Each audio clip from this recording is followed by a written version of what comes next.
Hello, everybody. Welcome to Pumpkin Emoji. Hello, Oh God. Okay, that's a little bit of feedback in the back, but that's fine. Welcome to our second episode. I'm joined once again by the fabulous and utterly handsome Jeff Koval. Anyway, just throw it to me. Yes, That's your cue. we are That's your here cue. as on Pumpkin Emoji and dealing with some technical difficulties, and we are joined by Michael, who does a lot. They have a shit ton of things out there, and I think most popular is Soursalt, but I know, I'm not even joking. There's dozens of projects that Yes. you worked on. Too many.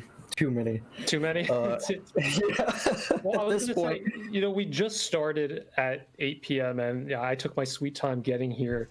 But I was going to say, if we had like a little green room moment, Michael, I don't think you and I have spoken voice to voice in like literal years at this point. I think the last time was like early 2015. Wow. Yeah. And leaping off of like last week when we were talking with Kay, like a lot of friendships and creative relationships were started, for better or worse, from the whole the Slenderverse and all the projects that spawned from that. So at least, I mean, I know between me and Rod and me and Michael, the three of us, that's exactly how we've crossed paths so many years ago. And we're talking about different stuff now, but there's one piece of positivity that came out of that whole hydra of mess. Absolutely. Absolutely. Yeah. The funny thing about both of you, like both you and Mike, Jeff, is that I was a fan of both of you guys' work, and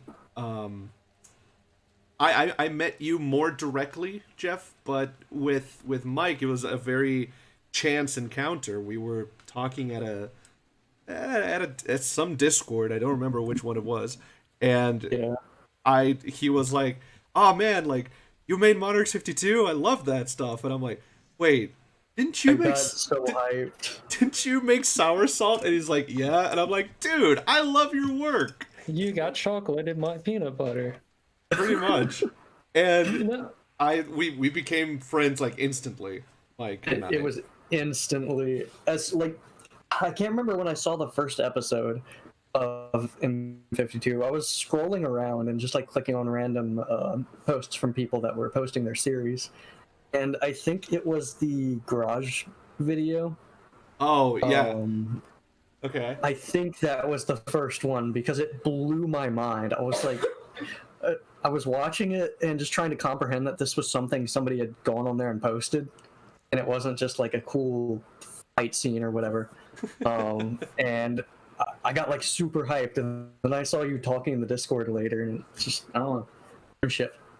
and that's something I've always appreciated from you, that I mean, you're almost like an encyclopedia about all these different projects that are going on out there. Yes, And whether absolutely. it's just because that's what you're interested in, or just like the network of friends you built up. Like I always, I mean, we can get into this later on. Likewise, with you producing so much, that's something that I've really always admired.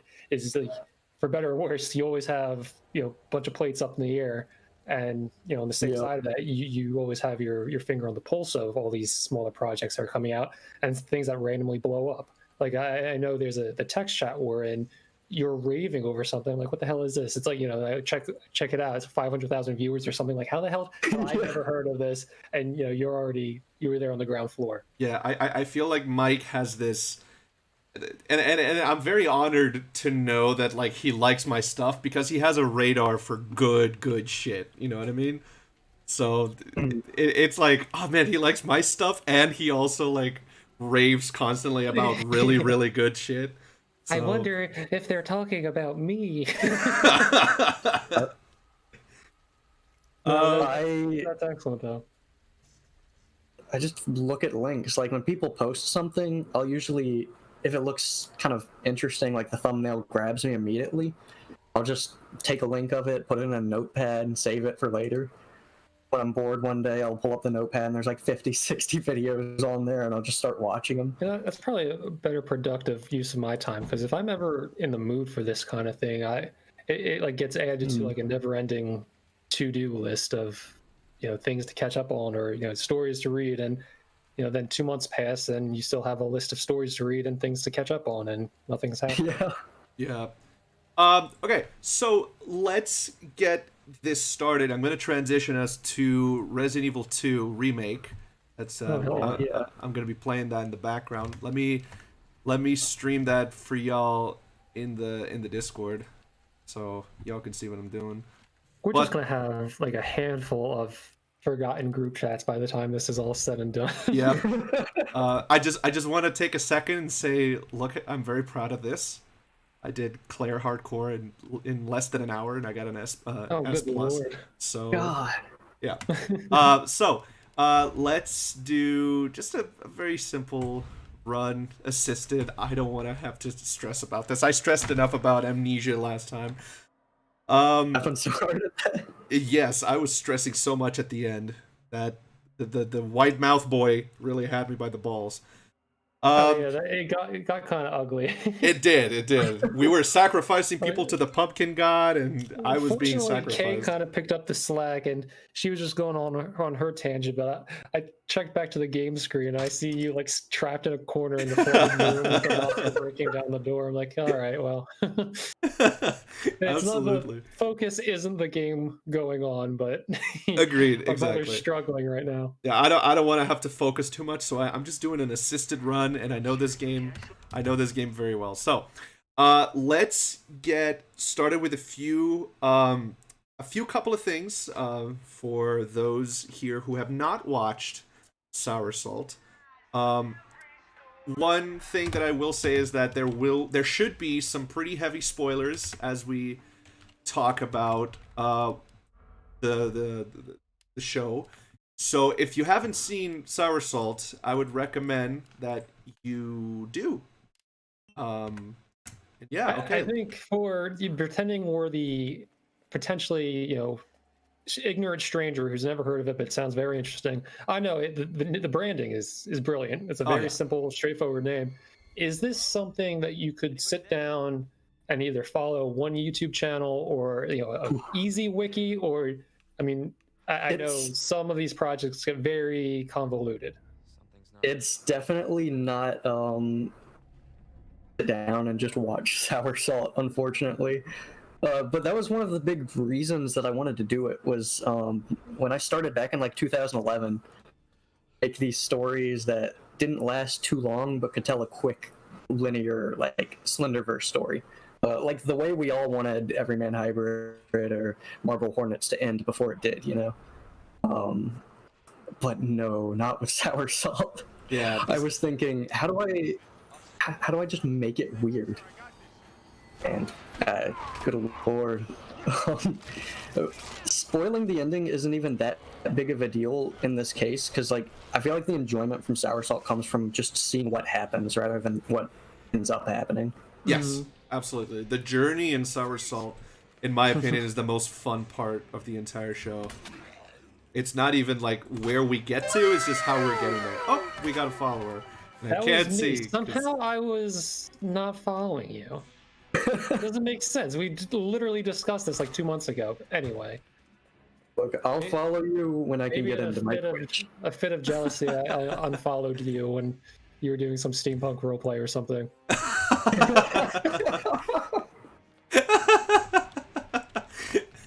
Okay. So, now that we got that out of the way, how about we start with a very simple question. When I say simple, it's not lyingly. I'm sorry. Well, it's simple. It's simple with these types of projects. Right. I mean, it's not complicated. It's a complex question, but it's not complicated. Let's go for it. The question I have for you, Mike, is how difficult is it in a show like Soursalt that that brings together this idea of a tulpa, this sort of Pennywise tulpa situation. How difficult is it for you as the creator, or was it for you as the creator, to toe the line between reality and fiction? The hauntings of Hushu 2 Road, and how you made Soursalt. That's such an intense question to start off with, because like it was really difficult. The majority of Soursalt was based on a series of nightmares that I had from being at Hushatu. So one of the big things I wanted to do, since I can't just straight up tell the story to viewers, that would be weird. I wanted to try to break all of it down, because like it was a strange event that happened. I can't even trust the memory that I have of it, so it's just this weird thing that stuck with me. And then I started having nightmares about it, and eventually I was like, I'm gonna start writing these nightmares down, and then I'll merge it with whatever I remember my experience was, and we'll see what kind of story I get. And like, good God. Wow, yeah, I came up with like... Getting a little mic feedback, it sounds like. From who? From me? Oh, is that not? No, that might be on my end. Sorry, Michael, continue. I'll troubleshoot what's going on with me. I hear Mike kind of breaking up, but oops. My bad. I just want to make sure the stream is going on. Keep going. All right, well, I don't know. I'd have these like creepy creatures show up in my nightmares, and one of the big ones that actually I recreated was the Aztabisu, and it was based on this fear that I had of, I can't even remember what it's called. It's this cryptid in Louisiana, and it's basically like the Rake. Right. I think the Kali Man or something. So Louisiana, to clear up for people that don't know you, Louisiana is where you live and where you shot the majority, if not all, of Soursalt. Yeah, over near like 10 minutes from my house. Then there was another park, and then near New Orleans. Nice, spooky Louisiana forests was the goal. Fair enough. And I think one of the things was like these places that I'd visit, not even to film, just to hang out and like check out and ghost hunt. They'd show up in these reoccurring nightmares, and I figured I could tell the story and see how close to what I've actually experienced I can get. Okay. Ultimately, if you watch Soursalt, it's like that's not it. It's not based on a true story, but it's based on like actual dreams and strange encounters I had in those dreams. Like, I think the biggest one was I think, in my opinion, the worst part of Soursalt, the Burnham Woods footage. Because it was like a normal dream, just this regular, I was hanging with friends talking in the woods, and I'd say like 20 minutes, give or take, before I woke up, it just devolved into this disgusting horror movie. Like, I woke up sweating and just went, I have to immediately make this. I don't know how I'm gonna do it, but good lord. I guess, for the most part, the story itself, I can say, is pretty much, I sat down and was like, how do I tell a story while trying to keep with this realistic experience that I had? And I guess by the end of it, I sort of blended it with just crazy fiction and edit ideas that I wanted to have. Right. So how much... So you mentioned this idea of not being able to trust your own memories and your own experiences. Where did that specific concept originate from? So the concept is in the belief that I shouldn't trust it, all that. Right, yes. It honestly stems from myself. Actually, in the chat, I believe right now, Velvet Eye Gaming is my buddy Rowan, and they were actually down here for the Hushatu event. That's actually I was in their car, I was driving their truck down the road when it happened. And to summarize a really long and just creepypasta sounding story, we went on this haunted road because there was a creepy bus. My friend Zane and I had found it once. It was just this weird bus, and his friends said that they heard whispers and noises coming from that bus one day. Granted, they were smoking and walking the trail, so like obviously I just wanted to see creepy cool bus. Not necessarily 100% Yeah, straightforward right. retelling. Unreliable narrator. Okay. Yeah, so I'm thinking I'm just gonna ignore that experience and wonder, are they lying? Are they telling the truth? I mean, they were stoned. Right. We're gonna go anyway. So I brought Rowan down there, and I'm driving in their like old ass truck that I've never driven before, and it starts storming. And granted, this storm ended up being historical for Louisiana. Like it's going down in the history books. So many places flooded. Right. And that's where this experience happened. We're driving down the road in this historic storm that is just starting up. Things are starting to flood, and I get freaked out because the road in front of me is starting to go underwater. And in the place we were at, which is Hushatu, it's a swamp. There are alligators, there are snakes, things that like I don't want to have to deal with. So I veer down this one road, which is called Horseshoe. The GPS that I was using at the time, and Rowan was looking at it, it was supposed to just be straight and then kind of loops around like a horseshoe. Right. So I take that road to try to get on an off-road that's supposed to lead us back to the main one, so we don't have to deal with any of the flooding. And as far as I remember, that straight road was not what it was supposed to be. Like, realistically, we shouldn't have been able to take this right turn that showed up at one point. We took a right turn and ended up farther back than we were, without the road ever curving. Which, like, that's impossible geometry.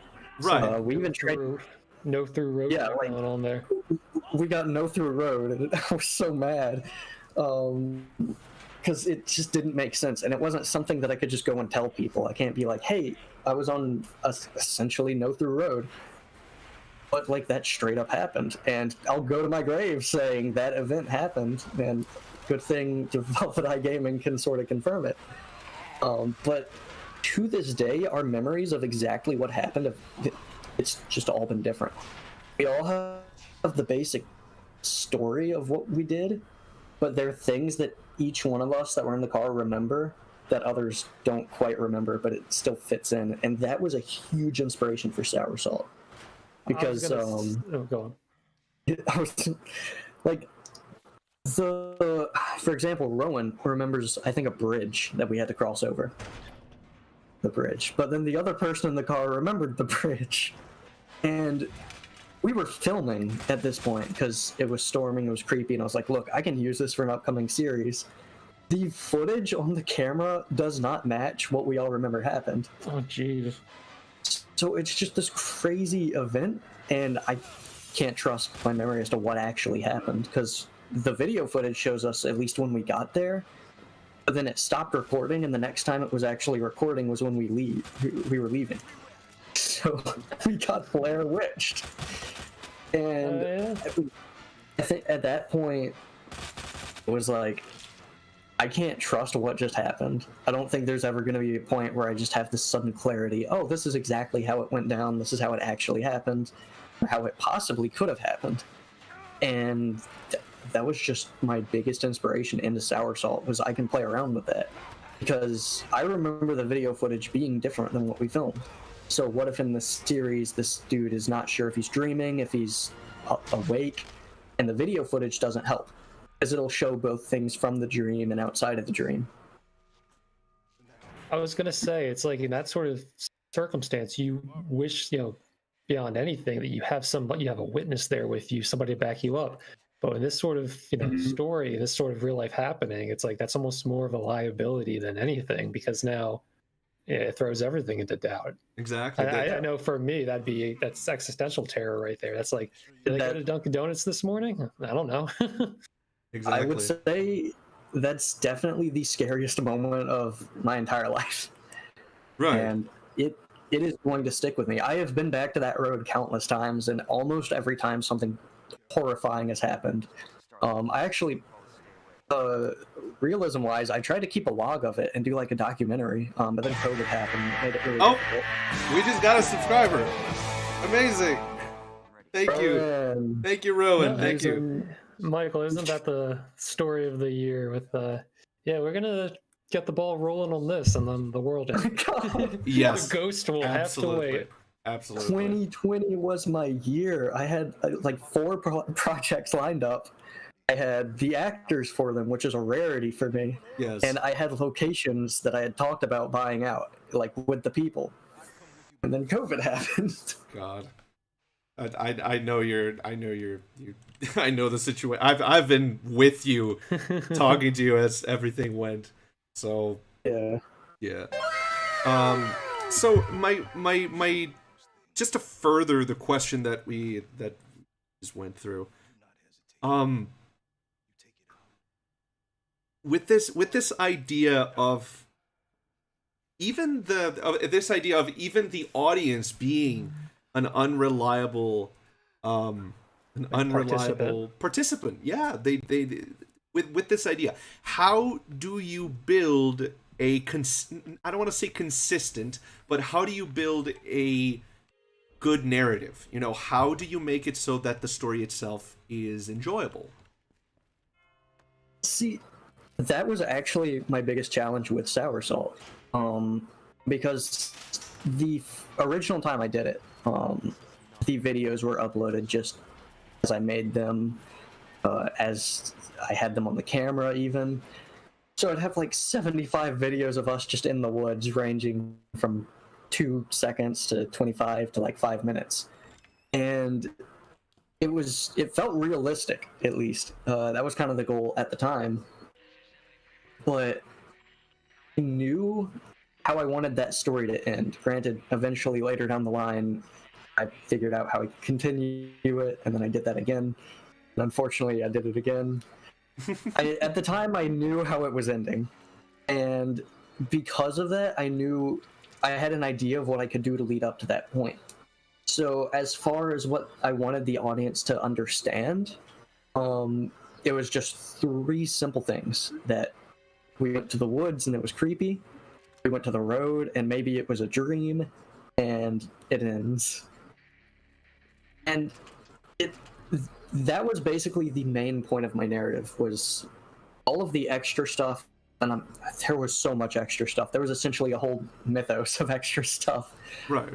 That just some people learned, other people like read about, word of mouth. You tend to like that. It was meant to spread that in your projects.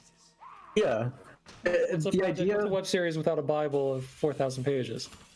Exactly. The idea is just have a crazy world for each one of your stories, even if you don't have to show them. Because that's always what keeps me motivated. My first project was a Splenderverse ? Series. I don't know. It was whatever I really wanted it to be. And even then, the whole time I was like, what else is going on that's not even being shown? Are there spooky organizations that know about this? Are there, zombies? That one was Glass Beetles. Oh, there you go.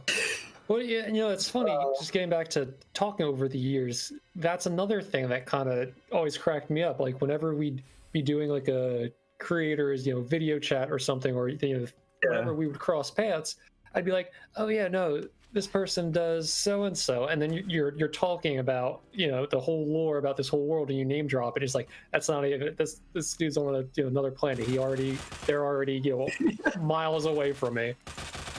Like, I would get confused, which project are you talking about and going hours in depth for? Yeah, I think the biggest problem, which ultimately maybe wasn't a problem, was that I just had so many ideas, and I wanted to show them, because that was all I was doing, that and working. So it became my hobby, and I didn't want to have a series with 1,000 videos, but I also had like 6 stories in my head. Mm-hmm. I think once I got the ball rolling and understood personally what I wanted to happen in Glass Beetles, I had like 3 more series already cooking up.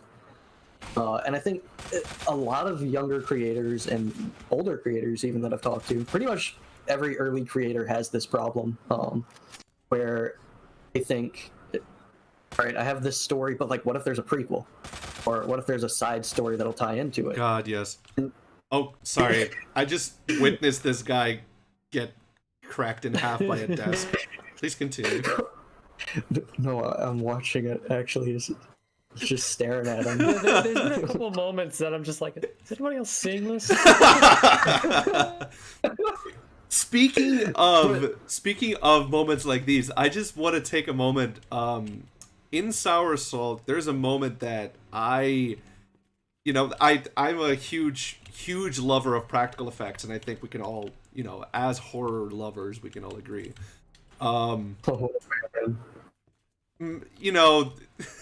When you pop somebody like a grape on camera, I think that's something that we should go into, because a lot of horror creators, get a little, I don't want to say intimidated. I want to say intimidated, not scared, to use practical effects or to use CG in a way that complements their work. A lot of people get intimidated by the idea of making special effects, when sometimes special effects are extremely needed. So I wanted to ask, how do you approach and I want to ask Jeff this as well. I want to hear this from both of you and just see how the answers differ. How do you approach the matter of special effects? I have this vision of videos in my head. I know I talked to you about this, Rod, because it's like, I think it's something we both share, is like, we can see our episodes almost like movies. We think of them. Yes, we can see it from beginning to end with all the cuts and all the cool stuff. Yeah. I can just sit down and I guess think really hard and watch my episode play out like a video in my head. And there's something about like the way that I see these effects where I want to figure out how I can do them. Because when I see it in my head, I'm seeing like a big budget, like I'm watching it in a theater kind of effect. But I want to get close to that. And I actually went online and would look up sort of ideas with how people would do stuff with not a lot. I only had a camera and Movie Maker for my first series. And I even then I learned that I could use framing. So I could have like 3 frames cut for Movie Maker and then go into Microsoft Paint or GIMP or something and edit in a thing and then edit it by frames. So like I was always trying to improve how I could go about showing the effect that I wanted until I was able to get it close enough to what I saw in my head. But in the line for Soursalt, it was almost like I was challenging myself. I would go out and have a video, and then the idea is like, what can I do with what I have to make an effect for this video? So I guess that the idea that I wanted to see this video in my head play out on an actual video and I could share with people was one of the, if not the biggest driving force behind wanting to do certain effects and try to incorporate CG and like hours and hours trying to mask hundreds of hands I honestly didn't need because they showed up for half a second. But it was all just via that sort of image that I wanted to see. So okay, yeah, damn. that's a very valid way of going about it. How about you, Jeff? I was gonna say, like, I think people are reluctant to try to be ambitious with any sort of special effect, like you were saying, Rod. Are we going to rely on CGI? Do we have to make it ourselves? Because even though they're completely DIY doing this at home with 0 to really no budget, I think they've seen so many spectacularly bad ones from big productions that it's like they have nothing to be based against, and no honor to really, no shame to be had if they do fail. But they just don't want, they don't want that tied to their name. And I know, like, just recently, we were watching the Dark Harvest guys are going through their entire series. So they're showing videos from when they were seniors in high school, and I think like. They can laugh about it now, but like certain things, it's like we talked about this. We always talk about this. If you could go back and fix one thing I'm sure there's a bunch of, Yes, effects absolutely. along the way that we, oh shit, I wish I had this $10 prop that is now available on Amazon 10 years later, something that nobody would have had created back then. And it's just, I feel like, if there's one, minor message the listeners can take from that, it's like, if you have an effect in mind that needs to be done, go for it. The worst thing that's going to happen is you can't use the shot. But I know personally, when we were working on EMH, we would have like not so much encounters, but we would have big scenes set up, and then it's kind of like, a result of that is, what kind of effect is this going to call for? And I know there were plenty of times we all, fell in love with the idea of, like somebody's tongue getting ripped out or somebody's eye, getting gouged out, and we all as a fell in treat, as a treat.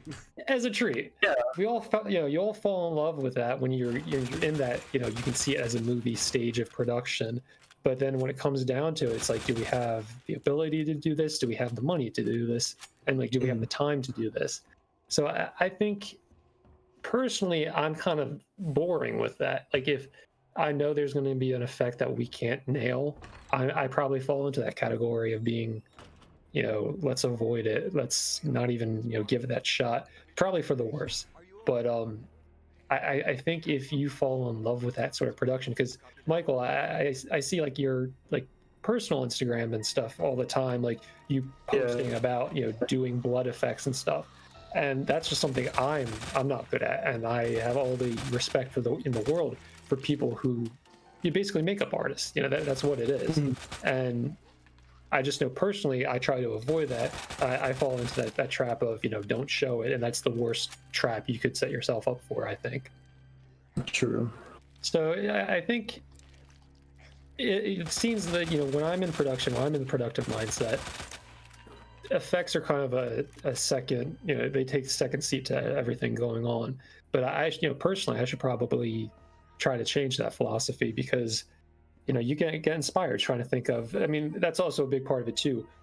I do like the problem solving aspect of it too. It's like, we don't have the money for a prosthetic head. How do we make this person's head look like it gets ripped off? Right. How much are you going to not show? Like, I think we painted ourselves into that corner and did well with things like Evan getting his arm almost ripped off by the rake. It's like, you see the encounter up to a certain point, and then you see the after effect of the fight. So you can get away with not being able to show exactly what you want, Right. but that's its own set of problem solving after the fact. Absolutely. Trick says some of the effects Michael often does live leave you terrified, and I can actually I can vouch for that, because Mike, you've gotten in trouble before from people that think you actually harm yourself to make some of your effects, which I've seen literally every effect you've ever made since I've known you, and I've seen how you've done it, and I can say personally you don't harm yourself. But if that's not a testament to your talent as an SFX maker, I don't know what is. Look, the live stuff is most stressful, but I think it's also probably the most rewarding, because people always watch these series, and even with movies, you see these effects happen. Like, you'll see somebody's eye get stabbed, or like a monster show up, and it's all stuff you can do in post or stuff you can plan out. But oh man, that was one of my favorite things with the Soursalt live streams. Was it was all just for like 5 seconds. I'd have like an hour of the character talking and sort of interacting, and its purpose was just for this 5-second scene of he turns around and the monster rises up, and it's like, how did he do that? But man, the stuff like the eye scene, I can understand where people are freaked out by that. It's truly a really dangerous thing. But I trusted my ability to do it enough. I practiced with like just a Sharpie with things that wouldn't gouge my eye out, and I had WD-40 so I could open up the blade fast enough, close it. I did all my prep for it, and good God, even live I was horrified. You can almost hear the sigh of relief when I actually pull it off, because there was like a God. 5-second moment where I was like, "Did I do it? Am I dead? And No, did wait, it work? I have to. Yeah, I have to act now." And then I scream, but man, there's a special kind of stress that comes with that. Yeah. I I mean, mean, I think. Oh, go on, Rob. no, you go for it. You go for it. I was gonna say, like, personally, talking about the whole trepidation and whatnot, and reluctance to, heavily lean into effects. I know that's something that, as a team, me and the EMH boys, that was something just through experience that frustrated us because there has to be prep time for this for the smallest blood effect. I mean, unless you're just tossing gore somewhere. If you're trying to make it look good, there's going to be prep time, coming into play, and you're trying to make a schedule with people doing this on a low to no budget project. That's trying to herd cats as it is. So when you're like working with, you have 12 hours in the day, you're going to lose sunlight at some point. You have to set aside at least an hour to do this, any sort of special effect. I know that kind of could probably lead people to be hesitant to rely on these so much. I know, like, sometimes we had to cut effects specifically for that reason. We just ran out of time. Yeah, God, they can take forever, even for simple stuff. I was just spreading blood one time for a scene, and I didn't even get to use the scene because it just got too dark, and I was trying to make it look too good. That's a good question. Are there any, like, cutting for clips of videos or anything that just didn't make the final product, but you tried, we tried to make, I'm trying to think if there's any for us, and that'd be fun to dig into and see if there's anything out there for behind the scenes stuff. Mike knows this story. I was shooting this thing where Ripley was being teleported from the top of a mountain back to the bottom. Like, it was a very direct and simple reference to Sisyphus. And he was like, I love their early stuff. Their later albums kind of suck. But there was this moment where Ripley's looking for Jay, and it's this whole moment that I had planned, which was going to be really cool because I was going to hear something off in the distance. The video cuts, very simple stuff, just to set up later stuff. And I get on top of this big ass boulder up in a mountain in California, and it's the middle of the day, and it's hot as balls out. It's the middle of summer, and I'm sweating. I'm tired as shit. Then I get on top of this boulder, and then all of a sudden, I hear a hissing right next to me. But it's not any old hissing. It's rattling. And I'm like, all right, I'm in California. I'm about to fucking die to a rattlesnake, aren't I? Yeah, man. And I never saw it, but I could hear the damn thing next to me. And I just trip and fall off of a boulder. Like, I was wearing a GoPro on my head, and the GoPro just flies out. My glasses disappear, and I'm in a Dennis Nedry situation from Jurassic Park, with a Dilophosaurus. Yeah, with the Dilophosaurus next to me, and I don't have my glasses on, and I'm waiting to die poisoned. So for Dennis. Pretty much. So it's, like, I've been in situations where I almost died trying to make my show, and if I have a story of that, then Michael has 17. So It's unfortunate, but I'm alive. This whole thing started Yes. with them almost dying in a time loop, so auspicious beginnings and all that. exactly. So we have Natalia in the chat is saying, so if we're taking questions about like the risky stunts, how, as leaders in these series, do you handle telling people not to try this at home with their own projects? She's seeing people doing fan projects and actually harming themselves for the sake of a project. Right. I was actually about to get into that too. Yeah. If I were to just to give the industry side of things, if you can't do something safely, don't do it. Most of the time, that's what Lloyd Kaufman of Trauma Films, he lives by that. He, even though the movies might be hot garbage, pure dumpster fires, behind, on the set, behind the scenes, he wants his cast and crew completely protected 100%. Absolutely. See, the thing about it is that all of these examples that we give were, and I don't want to speak for Mike, but at least on my side of things, every single time that I've gotten in a situation that was dangerous, it has been because the plan failed, because something went wrong that we didn't account for. And that is what gets you and your friends hurt, not planning ahead. There were several situations where everything that could go wrong we planned for, and the things that went wrong we could handle because we planned for it. And Kate is asking, how often does something go wrong? Very often. Murphy's Law, when it comes to creating stuff, goes double.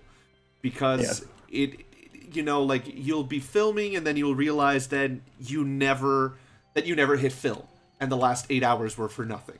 There's no such thing as a perfect shot. It's just one that makes you want to pull your hair out less than the others. Exactly. So the main thing about it is that you have to plan for everything, so that the one thing that goes wrong is the only one of your troubles. You get it? Mm-hmm. So if you have to be worried about it, you have to be worried because there's only one thing that went wrong, not a plethora of them. As for in-set safety, make sure to check all stunts with somebody that knows how to do stunts. Preferably someone who's trained in martial arts. Normally those people know how to take a fall, how to take a punch, and all those kinds of things. The other thing is always carry a first aid kit with you. And always know where the closest hospital is to your filming location. Those will be the ones I recommend everybody. Those are good practical tips. Michael, were you gonna say something? Oh god, I have too many experiences, but advice-wise, I think accepting that at any point, because we film live, like, we have to get in the shoes of our character and do things without like cinematic cameras, so it makes it harder. We have to do all this and do it right in our shot, or we have to completely redo that scene. So there's always going to be something that can and probably will go wrong. But my advice is, if you're doing something dangerous, sure, you plan ahead, like, what might go wrong? Will I accidentally stab my eye? If so, am I gonna be good? Can I get to the hospital? Like, what I did in that scene was I straight up parked near the hospital. I was right by the parking lot for the ER, and knowing, just in case something goes wrong, what you can do and what you need to do and what you can do the fastest is a big help. One example is, in my first series, I was filming right by a lake, and I thought to myself, just mid-video, whoa, what if my character like gets pushed into the water? And I do that. I do the scene. I was using my GoPro. It was nice. The water didn't get it. It's perfect in my opinion. Crawl out of the mud, and I hear hissing, but it's not a snake. About 3 alligators. God damn it. And my first reaction is to whip out my phone, which was on the ground. I pick it up and I text my friend Hunt. I'm like, I just fell in the water near alligators. Your first reaction should be, get out of there. Yeah. Good horror movie tip: never go in the water at all. Even if it's a nice beach, there's going to be like parasites that swim into you and shit. It's like, just don't do it. Especially in Brazil, which is where I am. There's a fish that swims up your pee-pee. Oh god, Jesus.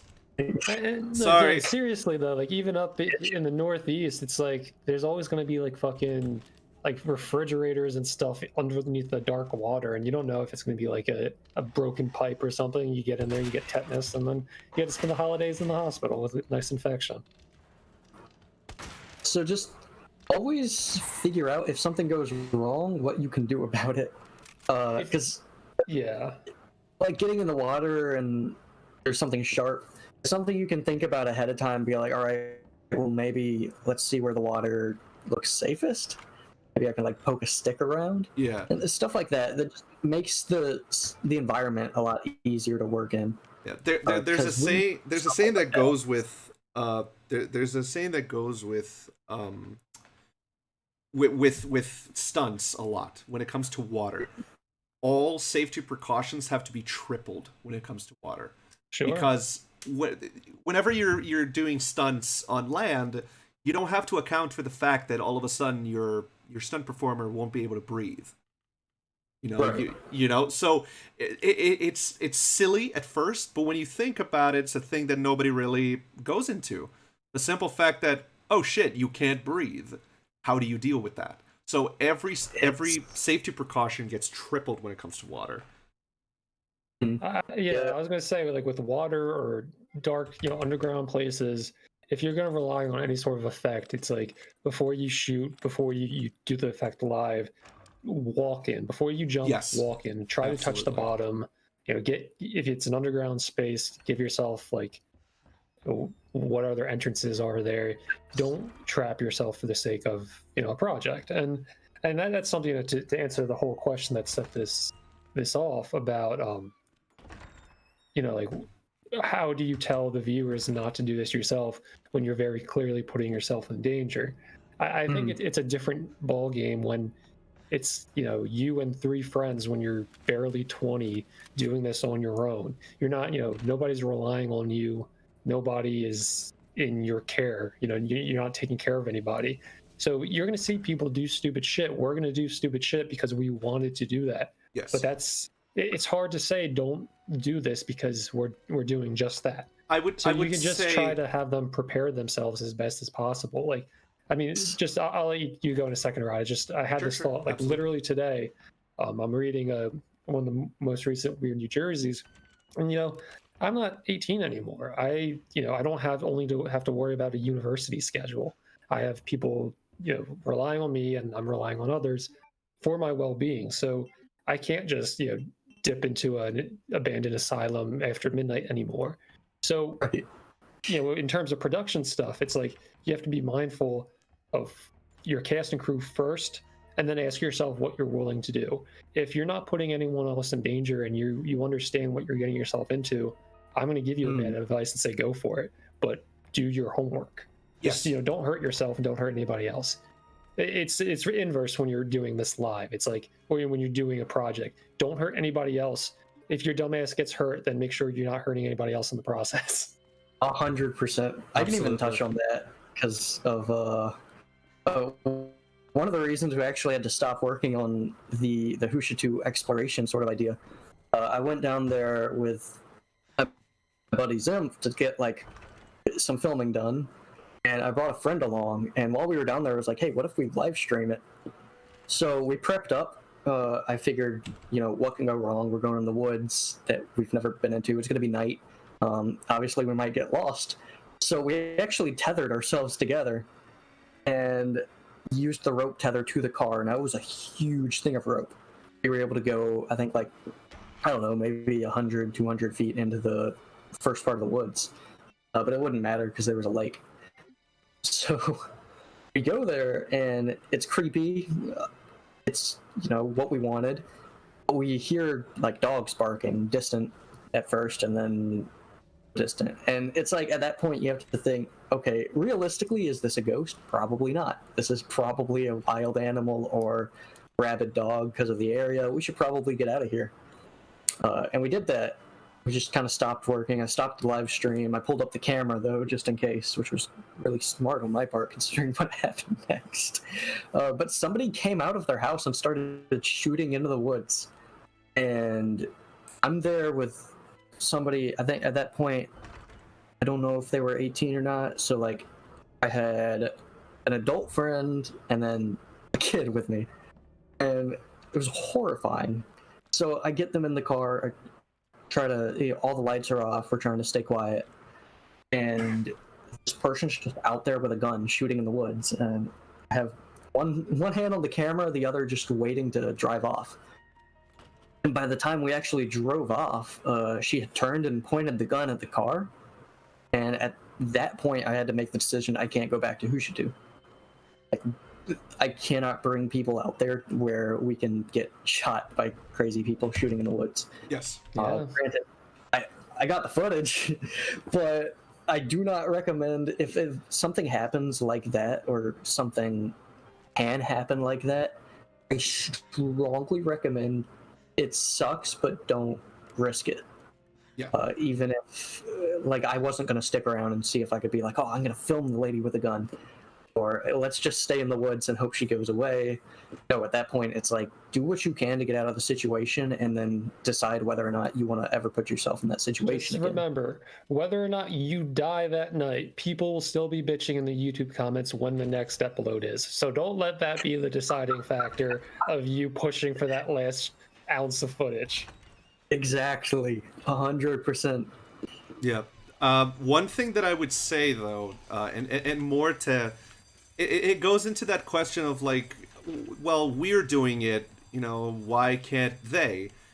The real answer to that, the only answer I can give you is, you're supposed to learn from us. You know, don't fuck up the same way we do. You know, just because we're dumb and we made these mistakes doesn't mean you have to. So take the advice of caution. You know, the thing is, whether or not, you know, you can film that specific day, you know, it's better to stay breathing. It's better to stay breathing and film another day at another location than it is to never be able to film ever again. I assure you, no one will be able to edit that episode the way you want if you die. But the thing that I would say is, when it comes to stunts and that kind of stuff, there are a lot of stunt videos online. A lot of people that explain how to do stunts, how to film stunts. There are a lot of classes on simple martial arts, not self-defense stuff, because self-defense you're actually gonna have to train properly. But just stuff that you can learn. You know, how to fake a punch. You know, how to fall safely. You know, without endangering your goddamn spine. So it's important stuff. Yes. So before trying to go for, you know, those kinds of stunts, ask yourself, can I do this safely? And then after, and if the answer is yes, then we go into the more creative side of things, which is does this serve the story? You know, because it's one thing to want to embellish your story with really cool visuals and effects and stunts. It's another to truly ask yourself as a creator, does this serve the purpose I want? You know, is this going to make the story better? So I think also with younger viewers might tend to fall into this trap. It's like, you have to remember at its core, you know, you're not making traditional movies. This isn't traditional filmmaking. But at the same time, you're making some sort of media. You're not really documenting something. So you don't have to put yourself into danger to show that, you know, have a story involving danger. Absolutely. Your uncle might own that farm, but the moment you click play, this is old Jebediah's farm that you're not supposed to be at. You know, you don't have to actually go, you know, to an abandoned army complex. You can go in the park behind your elementary school and make the movie, you know, do the filmmaking, do what you're trying to do. You don't have to actually put yourself into danger to tell a story that, you know, involves a lot of violence and danger to the characters. Absolutely. See, the danger doesn't have to be the danger doesn't have to be real, and it should never be real when you're making something. You know, Jurassic Park didn't actually have real dinosaurs. I don't know if you know. What? Yes, I know. Crazy, right? Well, if you're gonna buy into that conspiracy theory, we're gonna have to stop pumping emoji right now. Are you telling me those dinosaurs aren't real? Are you? Yeah, no. No, Jeff. Trix has a good question. How often, Michael and Rod and I, how often have you been interrupted during filming? Is that a common problem or more of the exception? Oh God. I have that's why I like this question a lot. Yeah, this is always did the police show up question. I think for me, I have like for me, I have about like 3 big events sort of that happen in this case. It doesn't happen nearly as much as you may think. But the police showed up when I was doing a scene for Handprints, So I was in full serial killer outfit with my friend, just at like this random. It wasn't private property, but it was just this sort of like building in the middle of a neighborhood. It wasn't public property, but it's certainly private property, but it certainly wasn't a park. Yes. Yeah, it's like a strange little house in the middle of a neighborhood that people just go to, like a little clubhouse. So I'm in there. I'm drenched in gore. We got the blue tarp out for all of the gore. And apparently somebody got really scared and called the police. They show up, and we're in the middle of one of the shots where it was like, I mean, at the end of the day, it was just a black room, essentially, for all the viewers. But we're in the middle of one of the shots, splashing gore on the wall. You're knocking on the door. Turn around, there's just 2 police officers. In the middle of my serial killer web series? How dare you? Yeah. Too much immersion. Oh, man. It's way too much. At that point, I was trying to decide, do I film this? Like, is this canon? Did the cops catch hooks? But no, I dropped the camera, dropped the act, be like, hello, we're filming a student film. I'm at whatever university. I'm going to gut you. Hello, officer. How is your day going? How about you, Rob? Oh, sorry, Michael. I was gonna say the good time it actually happened, like good memory, because they kicked us out, even though it was a public place. I was filming stuff for the role play, and we were at this really beautiful lake that's supposed to be Eden, and I'm having the most emotional moment for my character. Like, I'm sitting near this bush, and I'm sobbing because I just had to watch like my ghost girlfriend disappear forever. So it's a big deal. I'm in character sobbing, saying like, why couldn't it be me that died? And I just hear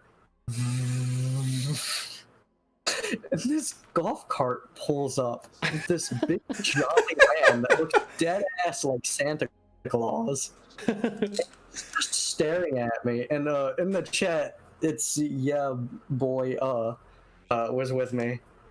And they're still trying to be in character because they've walked down this path. They don't see him yet.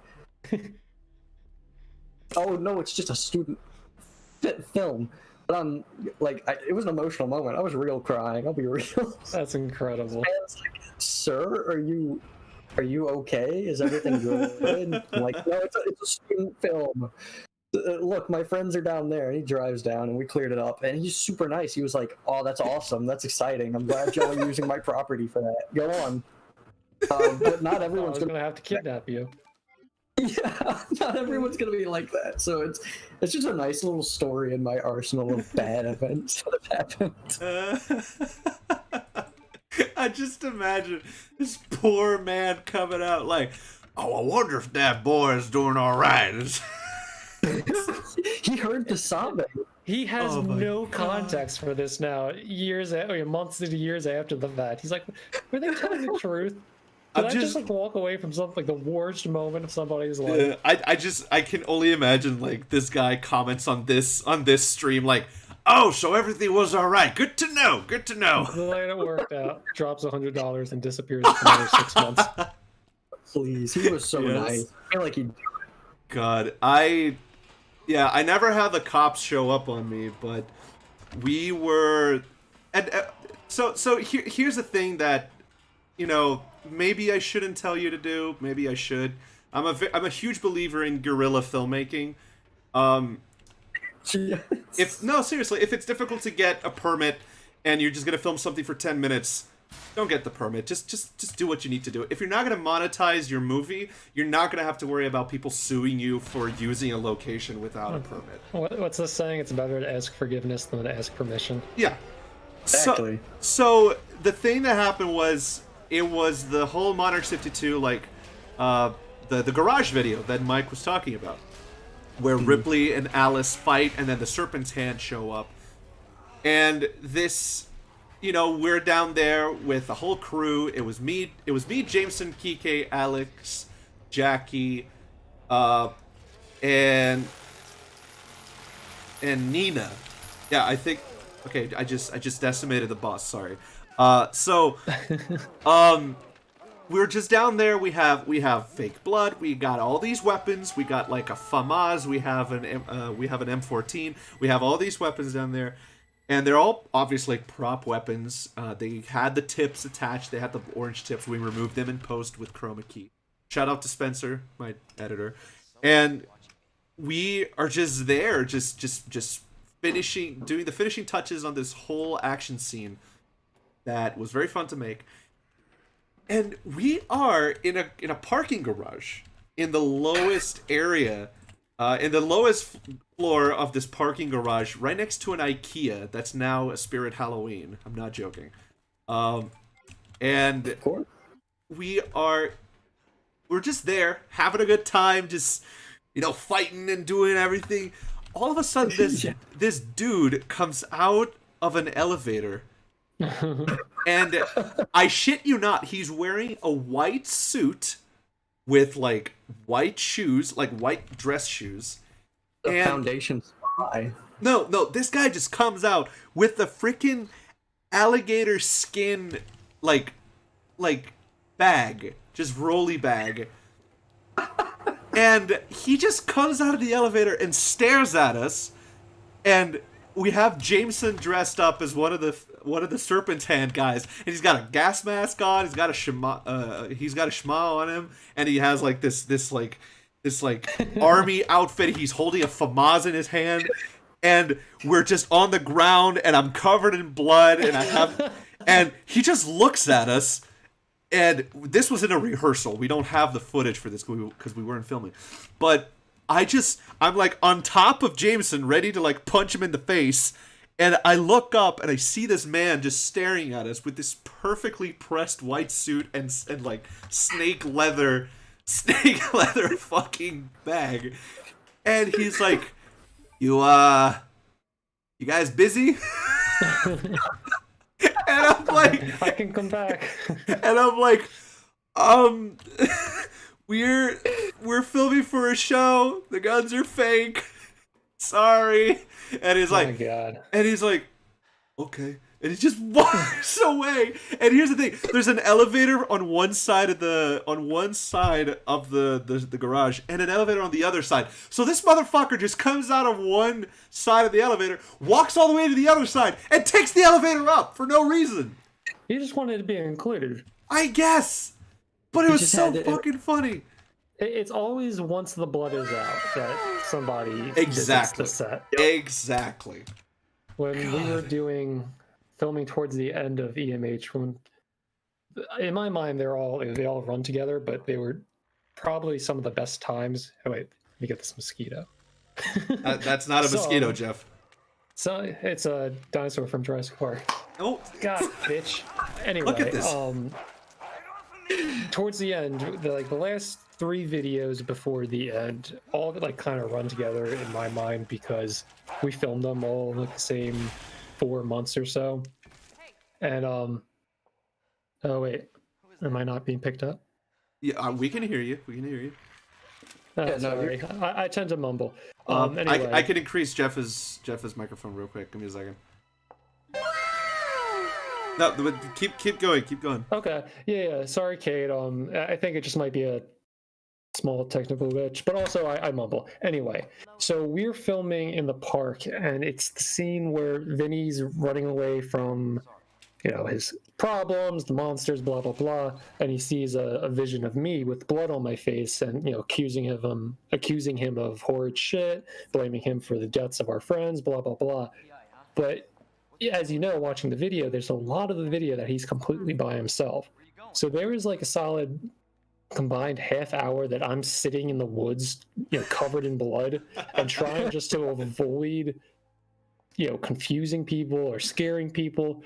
But I think, because I'm not the most, lucky or charismatic or nimble person, so me trying to avoid being seen probably just made it that much more, suspicious. So at one point I'm like, fuck it. And when Vinny is walking through the woods, you see me lying up against the tree, as just a part of the scenery. So I kind of was like, fuck it. I'm not going to be slouching in the shadows anymore. I'm just going to be sitting here with blood.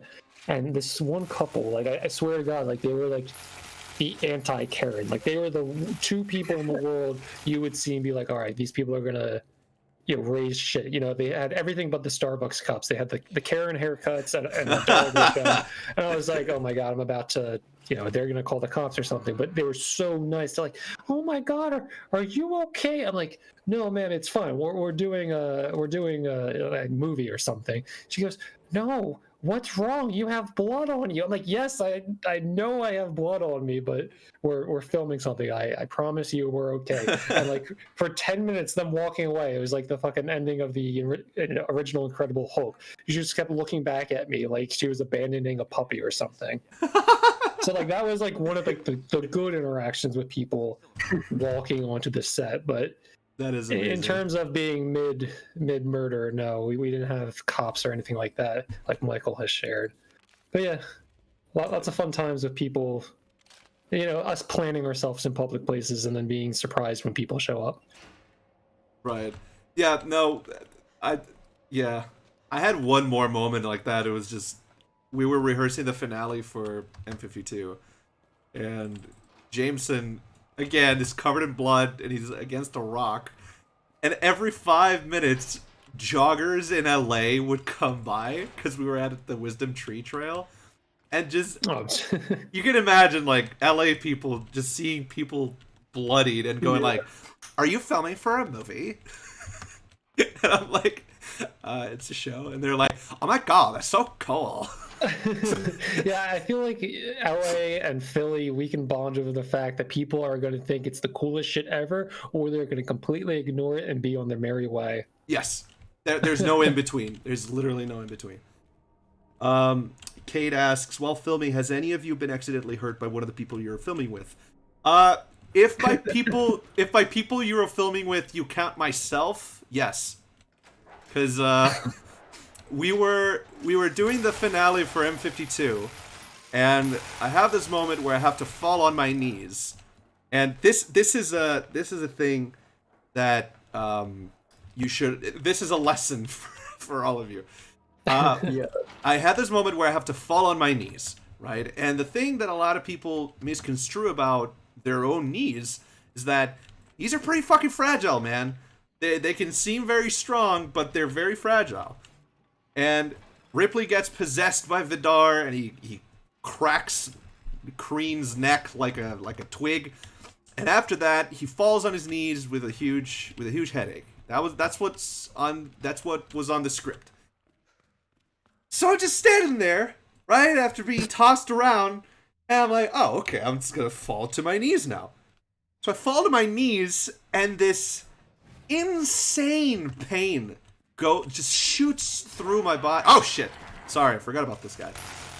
This insane pain just explodes through my body, and I'm like, what the fuck did I just do? Did I just dislocate my knee? Did I just break my knee? What did I just do? And turns out there was a goddamn rock right where I fell down on my knees. It was just waiting. It was just waiting for me. And it was honestly one of the worst pains I've ever had. And I had checked for rocks before, because that was going to be one of the places where I was going to fall and shit. So we're checking for rocks, and alright, cool, no worries, there's nothing here. But then that one rock that passed us by. Single best. So, and then again, that goes again to the thing I said, we planned for that, and we had a first aid kit handy. And since everything we did in that scene was, we had to be so quick about everything, I had to change clothes between, scenes. Because we had to be so quick on everything, we had the first aid ready to go and just waiting. So I bandaged my knee, put some ice on it, and run. Just go. And I tried not to limp, because Ripley's not supposed to limp, but goddamn I couldn't. And then later on, you can still see me limping towards the end of that video, and it sucks. You can see a little bit of a leg wobble. Yeah, it just sucks. That moment where I fell again later on, I tripped on my own feet, that's real. Hurt myself again. But you're gonna trip in real life, so that stuff is just gonna happen. And sometimes you luck out and you can make it a part of the story, the canon. Exactly. How about you, Michael? You get any on-set injuries when the set is our world? I didn't have the luxury of working with actors or like friends for the most part, which was sort of good in a way because I didn't have that many mishaps. But I had maybe like 3 that I can bring up that just stuck with me. I think the biggest one, I got straight up knocked out in a shot, like blacked out and everything. Lost it out of 2 seconds. Well, it was like 2 seconds, but I was blurry for about 2 more minutes. It was a video where my friend and I had practiced for weeks. Like at this point, he was able to actually like pull his punch, and it was something we planned for. We were all ready for it. We'd done tests upon tests, and finally did it. He was able to pull every punch. We go to film the main video. There's that sucker punch, and it connects with the helmet that I'm wearing, right at the temple. And just everything goes black. We actually used the shot too, which is hilarious. I just crumple like a sack of potatoes. So it's one of the funniest things that I've actually kept in my takes, just because I'm gone at that point. I mean, at that point, you have to keep that in, right? Yeah, because like no other take looked as good. I mean, we still did the connects. We did like a nice little monologue even in one of them, but nothing looked as good as him just straight up knocking me out with a sucker punch to the head. Right. But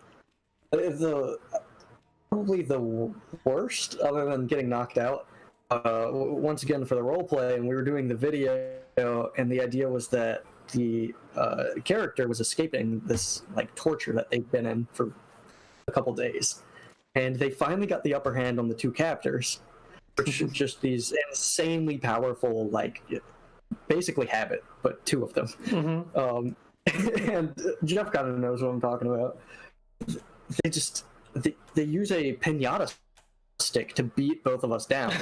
No. Just because so off guard and everything. And before that, we had found out the pinata. Well, I say we had found out. I think Aaron actually knew about it. But the other person I was with, Juno, didn't quite realize that the pinata stick would hurt. So we're doing a take without having it completely live, fully improv, without even testing what would work.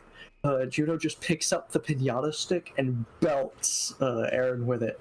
And you can actually see it in post. Like in the video, I just recoil in shock because of the noise that comes out. Did you roll with it, or did you have to cut? Yeah, no, we rolled with it. Oh man, they hit a little less hard afterwards. Yeah, it sounded like it hurt, and it's now confirmed it hurt bad. It's the I like you cut, G. Just hit it as hard as possible. It wasn't something that we could cut because the acting at that point was so fluid. Like they had just gotten in character, they were in that headspace. I think the acting was probably pretty good. They would just beat down with a stick. Yeah, so we just did that. The second time we did it, we all knew the stick would hurt. So Aaron's like, all right, I'll use the stick, and we'll like pull it. But we didn't, like, I didn't have the time to try to teach Aaron a good method of punch pulling or pinata stick stopping. So I just said, roll with it. Like, if you're gonna stop with Juno, then just hit me whenever you do punch scenes. So I guess that transitioned over to the pinata stick scene. In the moment, I had no idea. My back was turned. I did not realize that it was time for that moment. So I'm just mid-conversation. Aaron gets this pinata stick and belts me with it. Like, right across the back. And then hits me like 3 more times. Lightly taps Juno second time, then just goes back to town on me with it.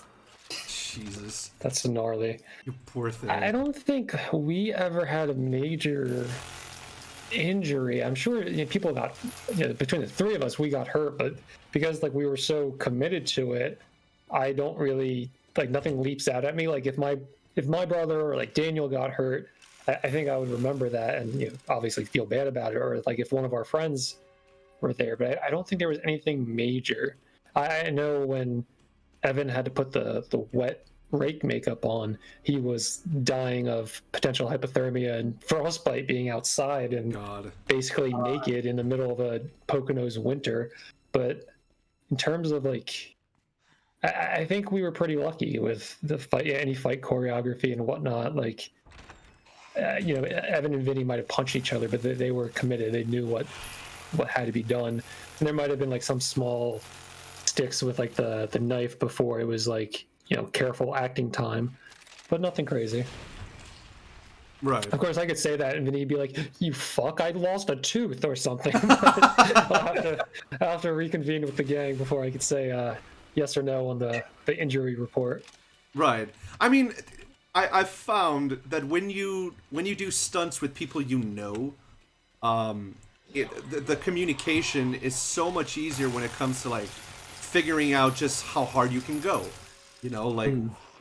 Sometimes you have to connect because of the angle you're going for, but that communication is so important. Like, and just going off of something that the three of us love. If you look at WWE, the whole point of it is that they have moments where they're talking to each other to communicate, like, hey, do this now with this way.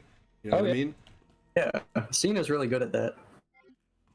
Yeah, no, I mean, I'd say more than 20% of the whole show is doing stage directions without the audience knowing. Exactly. And, it's funny though, sometimes you'll also, like, just in terms of production, when you're working with strangers, I think, Rod, you were kind of getting at it. It's like, especially with somebody who's like smaller than me, I know I'd be holding punches back. I know I'd be very concerned about not hurting the person, even though we're doing like a fight scene. But sometimes, like when we very early on at video, we break the Stephanie character out of a hospital. The dude who was with us, this guy Rob, we were friends with him, but like we weren't like best friends. We didn't really know him, but we were there and we were giving him the rundown. And we told him like, loosely what we wanted to do, and he's like, "All right, so when you tackle me, come for me." And I was like, are you sure? He's like, yeah, we want to make it look real, right? I'm like, are you sure, man? We're tackling each other on tile. And he's like, yeah, no, go for it. We'll see how it goes. So that shoulder tackle is as 100% of a shoulder tackle as you're going to see in EMH. Jeez. Yeah, I think because everybody in M52 like has had background with like stage combat and stuff, so we never really went for it in any of the moments. I know, for example, like Mike and I, like we haven't had the chance to film together yet, but I know for a fact that like with Mike, I'm gonna be able to like pull my punches but still connect, and I don't have to worry about. Right, and the same thing for me. Like, we both know martial arts to an extent. We both know each other, and we trust each other enough that, like, if I'm doing something too much, he's gonna say something, and he's gonna let me know. Or just die and be like, just roll with it. Sure, why not? Why not? Let's go against everything we've been saying so far, but why not? I'm not saying you should do it. I'm just saying, knowing us, that is a not zero chance of that happening. Sure. The thought has crossed my mind once. The one thing that I kind of wanted to get into as well, not to change the subject completely. That was a good question. It might be. We might have to call the powers that be if we keep talking about a live stream suicide. So, well, it's always a possibility. Never say never. One thing that I want to ask is, Soursalt is filled with intellectual puzzles. Both on the side of, hey, can I trust my own mind when it comes to this, and just regular puzzles to test the audience's ability to like remember stuff and see if they can put two and two together. How and I know this is a very common thing for creators to use, and especially new creators. They sometimes rely too much on that, and I'm a little at fault at that as well. How do you approach puzzle creation? So That is a good question. I'm awful at it. We'll just get that out of the way. I've never, like, I was the binary guy. I used I used binary. Cruise 'cause I control to just- cool, isn't it, Jeff? Yeah, all caps, binary, cruise control to cool. Say I am God a few times and wear a white mask. You're golden. Look, I set my shares of I Am God in my first proxy series. We all did. Literally a key point in all of our projects. Don't feel bad about it. You know, but that's the thing is, like, people always mock binary and I Am God and Zalgo text, but like at the end of the day, we're telling these stories immersively. That's one of the big key factors. Is you want to log onto YouTube and watch this series that maybe might be real, maybe might not, and unfortunately, we can't corrupt people's YouTube and show like creepy flashing text. We have to work in videos and post. So there's not a lot you can really do when it comes to people that are starting out, and that's okay. I just thought that people using binary or using like Rot 13, things that we all know about, is actually really good in the sense that the community that you're showing your stuff to has seen it before. Like, we've all seen that in Marble Hornets. To the Ark did it. It's something that we all kind of see, and it's like, oh, that's familiar. I think I can solve this. And one of the biggest factors behind that is wanting people to solve your puzzle. There's no reason to have a puzzle if no one's going to solve it. Sure. So Sorry, you called yourself I was the binary guy when you're non-binary. yeah, I was. Look, it's Isolate that and make that a ringtone. Oh, go on. evolution as a creator. I still refer to my past series as like he and him whenever it comes to me having made it. And But- I totally try to correct myself. I apologize that for earlier. You're good. So for puzzles, it's like I want to make something that I know people are going to understand. I'm really bad at that because sometimes I underestimate, sometimes I greatly overestimate. No offense, my viewers, like when it comes to the story that I'm telling. So early stuff was like binary, creepy Zalgo text, things that you've seen in every other Slender series, so you can keep pointing on that and do it. But for Soursalt, I wanted something different. I wanted to really like mess with people, and my first puzzle, if you'd call it that, was actually just blurry text.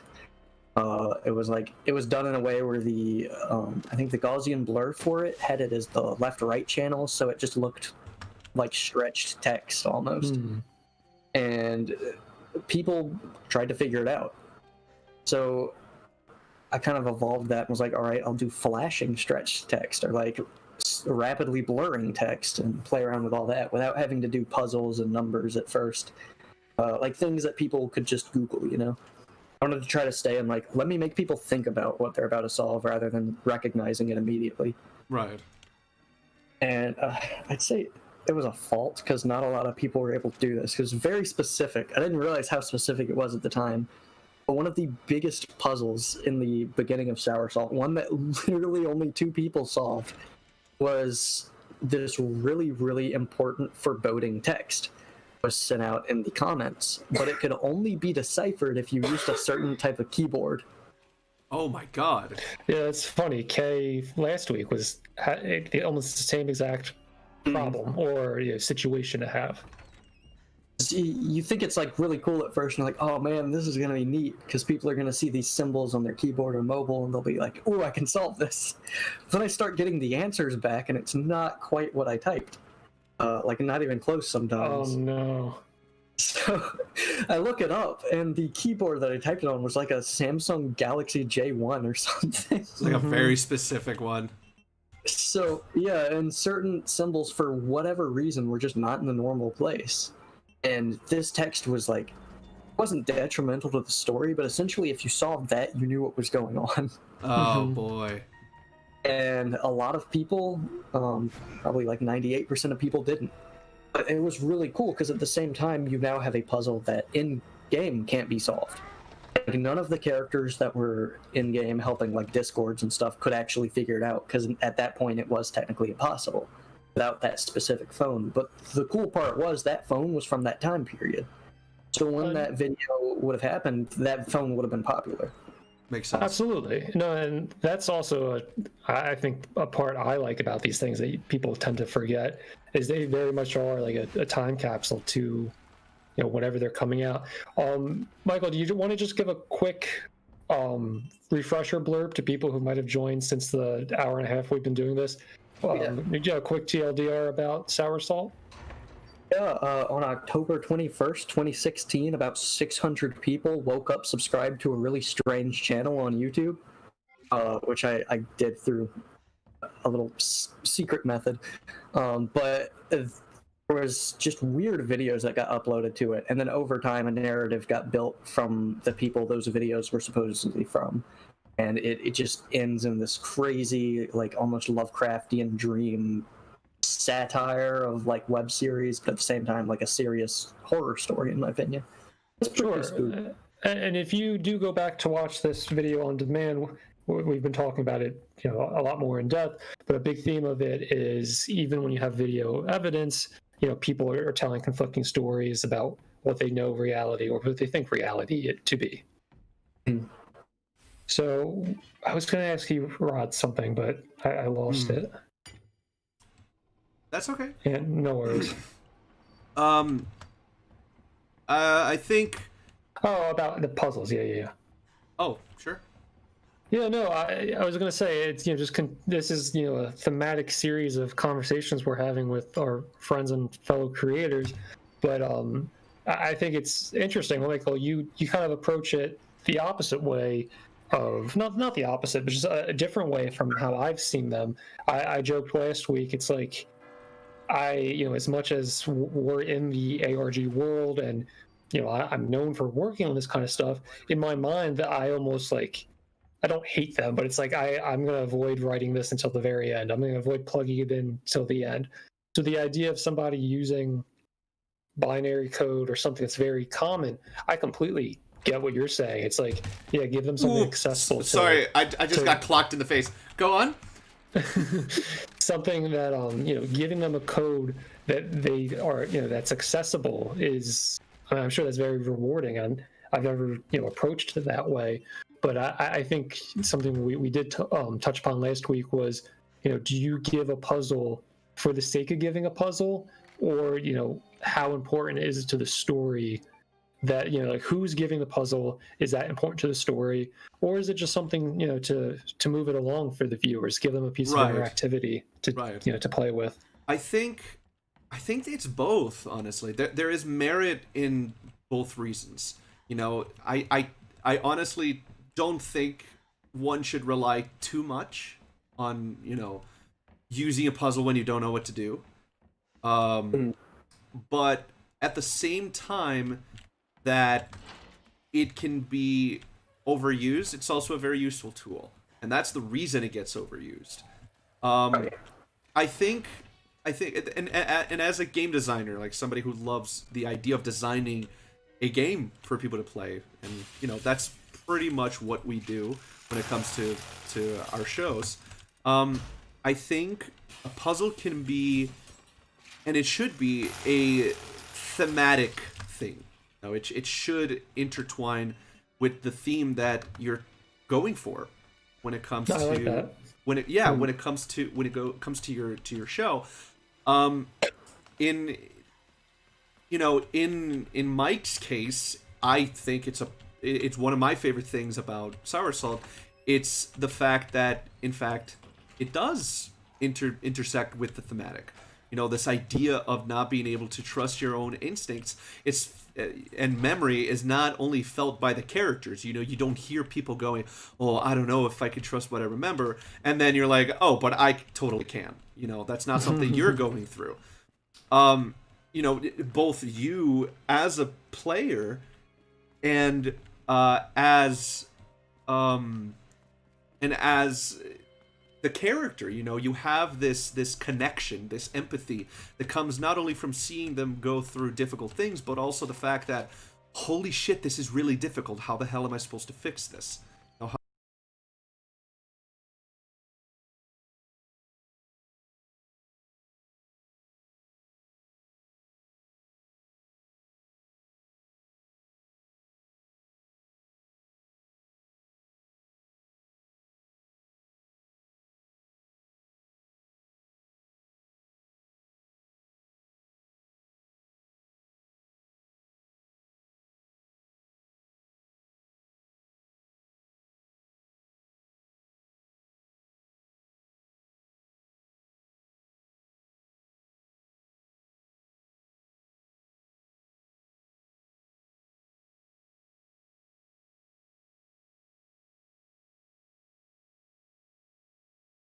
Oh, I think we're back. I think we're back.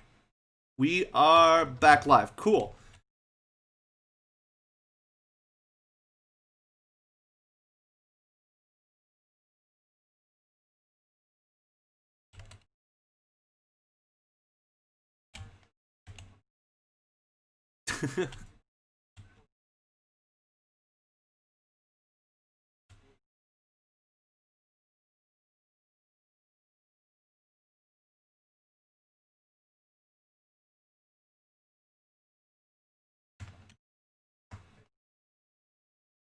It says, oh, and there we go. There we go. Try talking. There we go. There we go. All right, Very good. we're good. So I was just talking about how Michael was talking about codes being, easily accessed and whatnot, and my cynicism having come from so many people trying to talk to me from their character accounts, or trying to get me, interested in their series, and it's just like young kid usually being excited. So I think, and then like further to that point, they're just emulating what they see in the series that they like. So that comes to me seeing at a surface what looks like half-assed projects with these same type of codes, but really it's just usually young kids doing their thing. But at the same time, mentally, that I just see those codes everywhere. I see that as I saw that as a lackluster attempt, but I'm going to be more open to that sort of thinking if I do come across that in the future, because I think that's a big part of it too. It's like, where are these projects coming from? Who's making them? And are they just copying what they like, or is there a reason for them, throwing out an easy puzzle in the first 6 months of a project? It's definitely if we're going to talk about this about game jacks, actually, I think it stems from sort of what people do these game jacks for, like why they repeat puzzles or why they try to insert their character into your world and all that. Because like I have been on the internet for a good minute when it comes to Slenderverse, and I have seen so many of like EMH2s and random Habit. Habit TikTokers, that's a very popular. Is that a choice as we get thing? closer to Halloween. Jesus. Like, Okay. I remember watching this one series. It's like Movie Maker Threshold and whatnot, and Habit shows up. I'm like, okay, well, Oh no, he was Habit, here we go. And it's just these young kids getting excited and wanting to tell a story. But what I saw was that was actually, in my opinion, what developed the Slenderverse. Oh, absolutely. Marble Hornets come out and it made it a series that people were like, "Ooh, I want to do that." Yeah. And then every hybrid happens, and it's showing people, look, we can deviate from Marble Hornets. Like, we don't have to have Masky. Yes. We can have Habit.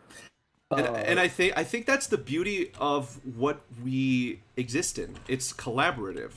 It's this idea that anybody can add on, like not necessarily in the same universe, but in the same multiverse, so to speak. Like the same genre, the same theme. Yeah, sure. It's Same monster, like the different whole- strategies. There's the whole Slenderverse web that I think Evan did the from Stan Frederick did the whole crossover web picture that used to circulate a ton, and I still love just picking that picture up and showing it to someone, and they're like, "Wait, that's the Slenderverse." Yeah, the crossover web is kind of impressive for its own reasons. And like that's not even the half of it. Like there's so much more from beyond that, and all of that just developed because some people were like, "I want to do that too." Yeah, And absolutely. I think that's what made these codes cliche to us as creators that are like have moved beyond it, so to speak. You'll see like a small channel pop up, and their first video has the operator symbol, and it's like, I'm sure us three are gonna be like, "Ooh, eye roll." But Sure, at the same time, it's like they're emulating what they liked, what they saw, and they're about to tell their own story with everything they were given. Yeah, I mean, one thing that we seem to forget. So impressive.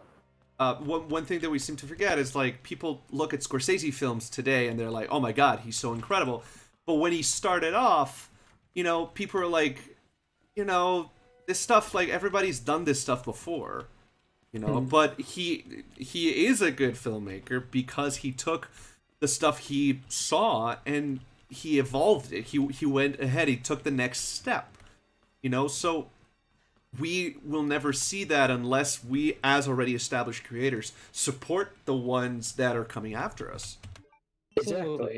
It's when I say cynical, I mean completely me curmudgeonly by myself. I'm never going to be outwardly frustrated Of course. a kid doing their thing, and I'm supportive because I know how much just being like, oh, that's pretty cool, go for it, can be to anybody, not even just a kid. So when people earnestly try to show me things, I'm not going to be dismissive of them, and they might see. I mean, Rod, I think we might have talked about this, maybe not on stream, but it's like they might completely abandon that first project, but then you see, a year later, what came out of that foundation of it. Exactly. What they ended up, learning or not learning. What they learning what worked or didn't work. I would say learning, yeah. Because the thing is, like, I don't tell a lot of people this. When the first idea I had for M52 was actually going to be a Netflix show. And I did pitch it to Netflix, and they obviously said no. But it was at a time in my life where pretty much everything had gone wrong. So when it came down to it, it stopped being about like, oh, the stuff that went wrong, and it started being like, how can I make this into something that works? So Sure. It was less a matter of, oh man, what the hell am I gonna do about this? More like, okay, that didn't work, how do I make it work? And that was what created Modern 52. Oh, dude, we sent an email to fucking Robert Englund's agents trying to get him to do a bit for. Now, mind you, EMH was supposed to run for 8 more months at that point in 2010. So we figured, just a picture of Robert Englund as James Cornthal on some film slide somewhere, that would have been enough. But I don't think Mr. Englund would have flown out and shot at our friend in a stupid costume. Right, of course. But you aim for the swing for the fences, so to speak. I contacted him for Soursalt. Oh, Jesus Christ, he's gonna have a blacklist of people from that side of the internet. I haven't contacted him yet, so it might. I get that email drafted. I brought it up, and he was like, "Man, that's really cool." And then I thought, "Oh, I'll just tell him in a few months. I'll be like, hey, that thing I told." But like, obviously, I'm talking to his agent. They don't care. Right. See, that's nice, dude. The thing is, there was this just two things. One, like my version of that was Paul Lighting, the guy that does Colonel Campbell in Metal Gear Solid. Right. I met the guy at a comedy club, and he was really nice. We became friends on Facebook, and eventually I sent him a message, and I'm like, hey, would you be down for playing a Colonel Campbell-esque character in my show? Like, and he's like, oh, sure, send me a script, let me know when you want to shoot. And then, we're friends, but I'm not going to make him work for free. So even today, I'm still saving for the day that I might hire Paul Lighting to do, like, a guest appearance. Mm-hmm. But get him on camera. I would love to get him on camera. But it's like, moments like those, I think it speaks to our naivete, and I think that naivete is important. I think that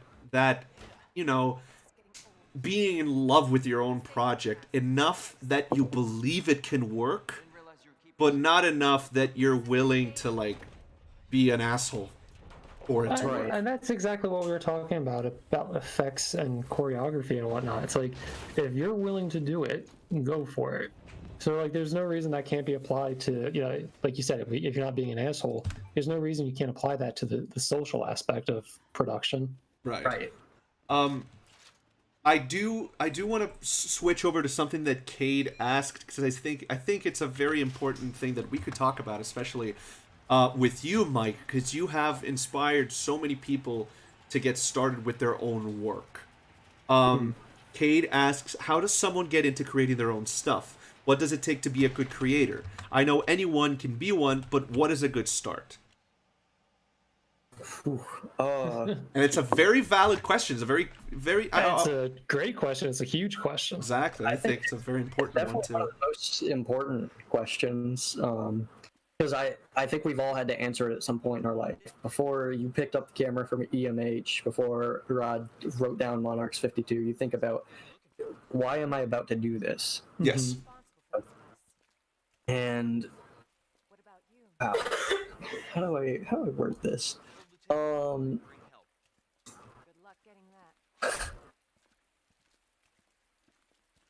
Honestly, Oh yeah, go for it. I think just really, if you think about it, whenever you're sitting down and you're watching movies or something and you think, I can do that, or I want to do that, I could do that. Let's say like a sci-fi movie, Sci-Fi Saturday got Abominable or some earthquake film or something on. Right. And you think, I want to try something like that. And for a lot of us, it's the Slenderverse, because you see other people that are capable, like editing in a Slender Man or throwing a tall friend in. And it's just whether or not you want to act on that, because you think, well, what's the point? Am I about to just upload videos for an audience that I want to keep growing? Am I about to upload them to tell a story? Why am I about to do this? And I think what it takes to be a good creator is to have that sort of self-realization of, why are you creating? Right. Are you making it for fans? Are you making it for fame?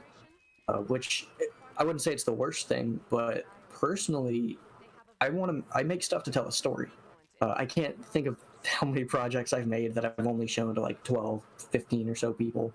Right. That don't share around, just because I told a story and I wanted to be like, hey, look at this creepy eldritch horror thing that happened. So yeah, for somebody, in my opinion, to be a good creator, I think you just have to know what you're making stuff for, why you're creating. Because at that point, you can really narrow down your motivation, and it just, I don't know, it leads to so many open doors that there's never been a point in my life since I started, since 2011, where I just sat down and said, I don't want to do this anymore. Right. Because so much has happened, good and bad, that's just led up to this point where it's like, this is why I do it. Because I'm telling stories. I'm really telling stories. Like, I think I've made 23, 24 series. Wow. Yeah, only like 11 or 12 of those really matter, like people know about. But the ones that know about all of them, it's close to in the 20s, early 20s. That's something Evan and I always say to each other. It's like, one way or another, our lives would be entirely different without the project and the people we met and the things that went into it. Like you said, for better or worse in some regards, but yeah, mostly positive. It's I think I'm in a pretty great spot, and I wouldn't have really changed much.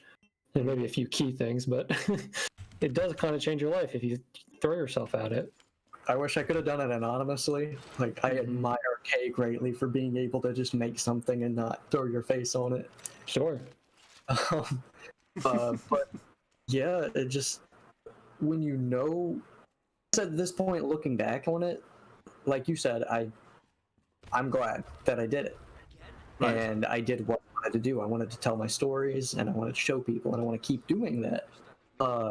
And if you have that sort of drive to do something and to make something, I think you will be a good creator, regardless of if you have 100 fans, 10 fans, or 1,000, 10,000. Yeah. It doesn't matter. Like, if you're telling the story you want, there's going to be people out there that are going to want to see it, that are going to want to see what I think that's a great way of looking at it. And I think doing it, like making it a simple reason why you're doing it, like you said, telling stories, the least amount of people you are relying on for that satisfaction, I think the less depressed you're going to be about it, how it goes one way or another. If you're telling it, you're doing it to tell a story, you're going to tell that story if it takes you 6 months to 10 years. But if you go out saying, I want to make this my job, I want to get rich and famous, I want to have followers, you're relying on other people and a tremendous amount of luck for that to happen. So it's not, not to say you can't do that. You can't make a feasible business plan or something if that's really what you're going for. But it's like, at that stage, you're basically saying, you want to win American Idol. It just doesn't happen like that, unfortunately, no matter how Yeah. talented you are. So if you're going to find satisfaction in it from the offset, I think you set yourself up. Anything else is house money. A couple of things I would say, being, this is not self-deprecating. It's just like being the least prolific of the three here when it comes to my work. The one thing that I will say when it comes to that is it's okay to want to be bigger. It's okay to Sure. it's okay to want to push yourself and not be satisfied. And that hunger, that thirst is something that has kept me going for a very long time, and I think I speak for all three of us that thirst, that hunger is something that's required for creating.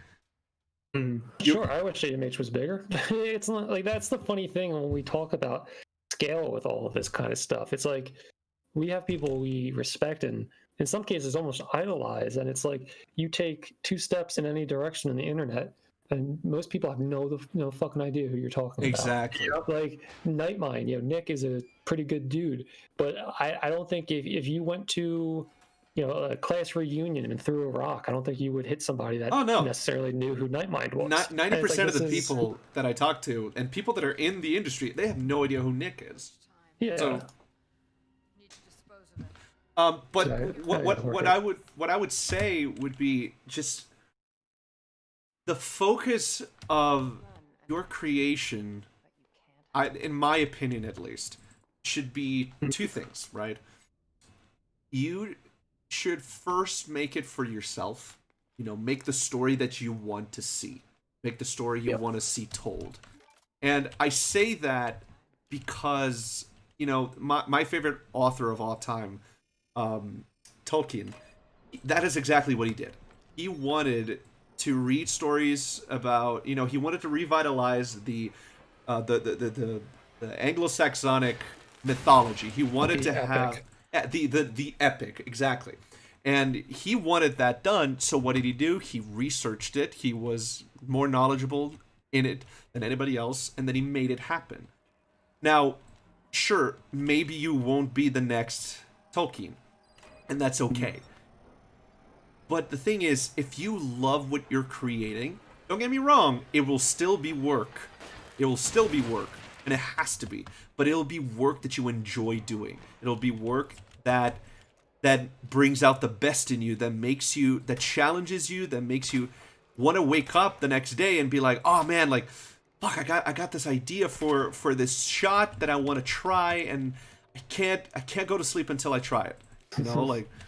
So the first thing that I would say is if you're not in love with what you're about to make, then find something. I'm not going to say don't make it. I'm going to say find something about it that you love.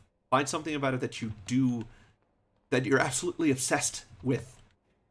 Right. And the other thing is have a well-defined theme.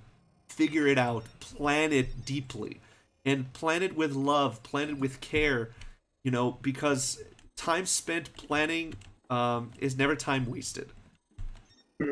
So, to me, the best thing one could do when it comes to creating stuff like this, especially in our field, I don't want to say field of work, but in kind of our space, would be learn from what has been done, understand the rules, and break them with class. So, what do I mean by that? What do I mean by that? I mean, take what others have done, figure out why they work, and understand that every rule is reversible. Everything that works can be reversed, dissected, and deconstructed. If you can reverse something, well, you can create something that defies expectations and defies the rules. And to do that, like it or not, you're going to have to research. You're going to have to read. You're going to have to understand how a story works. Now, for our type of story, the one resource that I would recommend everybody to take a look at is this the documentary Marley and Me. Absolutely. No, there's this YouTube video that I love. I forget the maker of it, but it's a YouTube documentary on Bloodborne, and it's this analysis of how Bloodborne deconstructs the human-centric myth. Most of the stories that we're familiar with have this, human-centered myth that Joseph Campbell talked about, of, man finding divinity within themselves. And Bloodborne does such a phenomenal job with, making it, like, putting it upside down, that it just disturbs you in a level that no other type of story can. Oh god. Oh god. Oh god. Oh god. Sorry. I haven't saved so far, so if I die, that's game over. But yeah, it's just the idea of learning the rules so that you can break them. A lot of people that go to film school, get obsessed with learning the rules and learning how everything works, and then they follow them to the letter. And it's like, you will make an okay movie if you do that. Make no mistake. But if you want to make a masterpiece, if you want to make something that, defies expectations and changes the way media is consumed, you have to break rules. You have, and to break rules properly, you have to understand them on an intrinsic level. So research and study are the biggest and most important things you can have as a creator. Learning what has been done and how you can dissect those rules and make them work for you. That's what I would say. That's solid advice. I would agree. And plan ahead. It's one thing to have a really cool twist. It's another to have a twist that's like, there's how to actually get there. Exactly. Get there to deliver the twist. Yes, it's the moment of, like, you want people to be like, aha, of course, that makes complete sense, instead of, oh, come on, like, that doesn't make any sense. How was I supposed to figure that out? It's like that. I'll link a tweet that people, like, when strangers DM me asking for advice, the TLDR of it is outline everything, but I'll just link this tweet so it's there on the record. But yeah, like, outline everything, like Rod said. Do a lot of research. See what you like. Yes, see what you like, put it all together, and figure out how they can work for you. Another thing that I would say is a nice way to think about what an effective twist is. I would recommend reading a Sherlock Holmes novel. Any of them. Any short story. God, I'm about to run out of ammo! Okay. How about the one where Sherlock eats the puzzle piece and Watson has to take him to the man in the big yellow hat? Don't. So... God damn it, Jeff. No, the one that I was going to say is just read any Sherlock Holmes short story and then watch the BBC Sherlock and notice the difference between them. And I'll tell them right now, the difference between one is that one, you can figure out the answer for yourself as you're going, and the other, it's like, well, how the fuck was I even supposed to figure that out? That's stupid. You will see them, it's night and day. Night and fucking day. So yeah. Oh yeah, no, give yourself a formula, or paint yourself into a corner that you have to work with. Like, Michael, very early on, you said a part of Soursalt was like the beginning, middle, end of these people having this experience. I think it was for Soursalt that you had the people there, the recording of the incident, and the after of the incident. How that can change, if you ever got stuck somewhere, I'm assuming you can go back and work with that 3-part structure. Right. Oh, you're boned, Rod. I am fucked. I think that's game. That's gonna be game. I have no bullets. Ugh. I'm so sorry. Oh no, there's one over there. I had to turn that one on. I mean, I think that's a pretty good timing, Rod. We're just about to hit the 2-hour mark. And God damn it! Why do I always die? Why do I always die at the end of the show? Miss it! Miss it! Oh, he missed me! Okay. I am losing my marbles. Is it over here? No, it's already connected. Why am I... Okay, that's it. I'm dead. Oh man, way to spoil it. I got like 5 seconds behind. Yep. Sorry, Ada. This is where I die. Grab me by the head. Come on. Grab me by the head. To you. X, go give it to it. That's it. Okay, that is the end. God damn it. All right.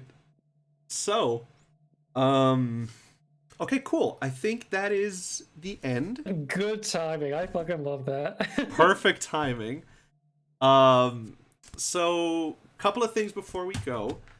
Mike, do you have any projects that you're currently working on that we can plug here for everybody to see? Send it to me on DM and I'll make sure that everybody sees it. I do. I forgot to grab the link. You know what I'm working on. You know what I'm about, son. You and I, we got some connectivity going. Okay, so one of the things Mike is currently working on is the Recollect series, which crosses over with Monarchs 52. Really fun, Spoiler. really creative. It's super awesome. It's about hunting monsters, and they actually hunt monsters. It's not like Ghost Hunters where it's like, "Are you there?" and then you hear a knock and they go, "Oh, so your name is Jim." You know, like, it's like, let's hunt some monsters and kill some don't monsters. badmouth our boys at BuzzFeed Unsolved. Come on. Or Taps. Hey demons. DOGs. Hey demons. It's me, your Side boy. note, BuzzFeed Unsolved, Paranormal and True Crime is all on Amazon Prime if you have it. Ugh. Okay, Mike, do you have anything else that you're currently working on? So I am working on a really strange Twitter story called the Abinet Report. Oh yeah. I'm trying to get a link to it right now. So that first link right there, they're coming back, is it's the link for Recollect. So yeah, give me the next one, boy. I think I found an ARG on Twitter recently. It's like somebody really calling out from help, and he seems like he's a trouble to himself and the people around him. It's at Real Donald Trump on Twitter. It's really fucked up. Oh God. He lied his way into the presidency, and now the CIA is coming for him. I was hyped. I was like, "Oh man, we got some." Yeah, I was excited. Now I have to write something because I feel a little bad, but I'm a sucker for a good hell Twitter. Oh, there it is. The Abinet Report. Sweet, cool. I'm gonna put wow. this in chat so that everybody can go check it out. But yeah, that concludes Pumpkin Emoji episode 2. Yeah. Thank you, Michael, so much. This was a blast. And Yeah. Rod and I were talking about like making breaks and stuff in the show, but 2 hours just fucking blew by. Right? I told you. Jay. You're right. You're right. I was wrong. Yep. One last thing before we go, Mike. I need you to choose one of the viewers. Oh yes, on somebody chat. has to die. Yes, you have to sacrifice one of the viewers to the Pumpkin King, the Pumpkin God. Sorry. Yeah. Otherwise, the Pumpkin God will kill everybody in the planet. It's a very like cabin in the woods situation. Everybody, the Pumpkin King doles out 1 horror movie death per stream to be sated. Also, yeah, I do have one more thing, Rod. After that, Sure. choose, Michael. You must. I'm gonna have to go with Velvet Eye Gaming. I mean, Rowan and I had a deal. Oh. There we go. There we go. All right, let me just add us on Twitter so we can properly execute you. I'm going to summon him. I'm going to summon him into my room. Give me a second. I'm about to do it. Oh, there he is. Let me grab my knife. Give me a second. He just closes his eyes, sticks out his tongue, and starts vibrating. Hold on. I don't think everybody could hear his scream. There it is. So, Rod and I are obviously going to keep doing Pumpkin Emoji, so we'll talk about it until then. And I don't even think I got a chance to message Rod about this because I just saw it this afternoon. but a longtime viewer and friend of mine, every year around Halloween time, they do a charity stream. I believe it's called Extra Life Gaming. Oh Does my that sound god. familiar to anybody? Yes, absolutely. Yeah, so I know people do their own teams and everything, but since I don't coordinate anything on my own, I usually just tend to latch onto theirs. So as we get closer to that date, I will share tweets about their extra gaming, campaign, so they Awesome. can hopefully raise some money. I believe it's all about, unfortunately, sick kids who are stuck in the hospital. It helps, lift their spirits and everything, and raises money for that sort of deal. So we'll talk about that after we talk about the atrocities we talk about on Pumpkin Emoji. Sounds good. Yeah, absolutely. I will take any chance I have to help with charity, especially for sick kids. Right on. Cool. Awesome. We have killed our sacrifice for the night. Yep. And yeah, the pumpkin god is sated for a few more days. Should we reveal the next guest, or should we wait? We might as well, because we don't have a whole weekend to get hype. Yes. So this coming Thursday, that is the 15th of October, prepare yourselves, because Marn from Argonauts or Argonauts is coming on the show. We're going to talk about a bunch of stuff. What are we going to talk about? I'll never tell.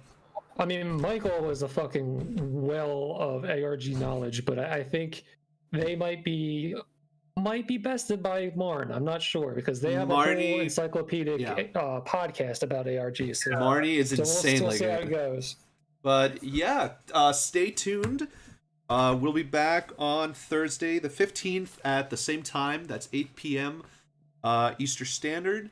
And we'll see you then. Go Birds. Go Birds. Dubai. Bye.